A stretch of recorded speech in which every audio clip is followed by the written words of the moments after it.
রহমতুল্লাহি postal ballot paper যা প্রবাসীদের জন্য পাঠানো হয়েছে অলরেডি। সকল প্রবাসী দেখছে যে বিশাল কিন্তু অনেকগুলো জায়গা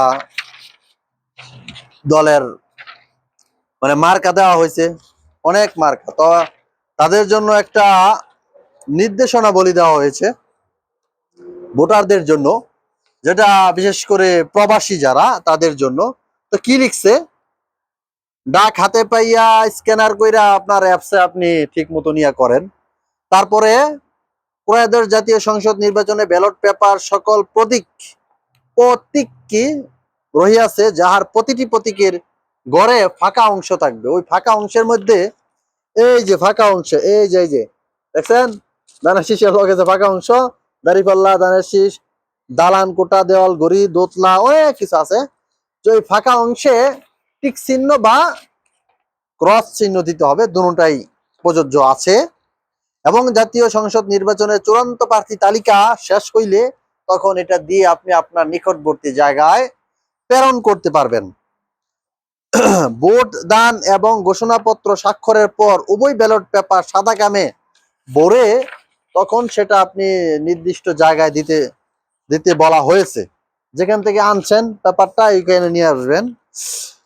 আপনার ভোট সম্বলিত ফিরতি খাম, হলুদ খাম দ্রুততম সময়ে নিকটস্থ ডাক বক্স ও পোস্ট অফিসে ড্রপ করুন। মনে রাখিবেন, আপনার বিলম্বের কারণে ভোট গণনার পূর্বে আপনার ডাক রিটার্নিং অফিসারের কাছে না পৌঁছাইলে ভোটটি গণনা নেওয়া হবে না।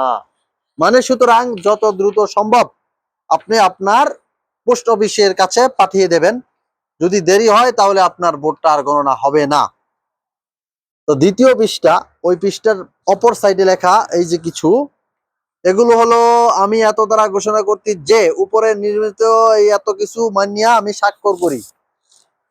স্বাক্ষর, ভোটদাতার নাম, জাতীয় পরিচয়পত্র নাম্বার, এগুলো দিয়ে দিবেন। তারপরে এই যে এনো আছে স্বাক্ষর অক্ষম হইলে ক্ষেত্রে প্রযোজ্য, যারা স্বাক্ষর দিতে পারে না তাদের জন্য।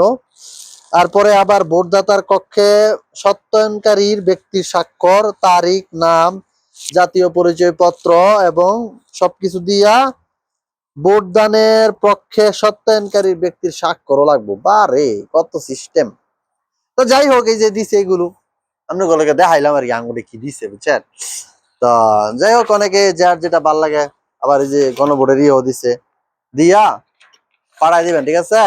তো ভালো থাকেন সবাই, ভোটটা কিন্তু দিয়ে দেন আমার মার্কায়। আমার মার্কা কি নিজে জানি না, নির্বাচনে দাঁড়াচ্ছি না তো আমি।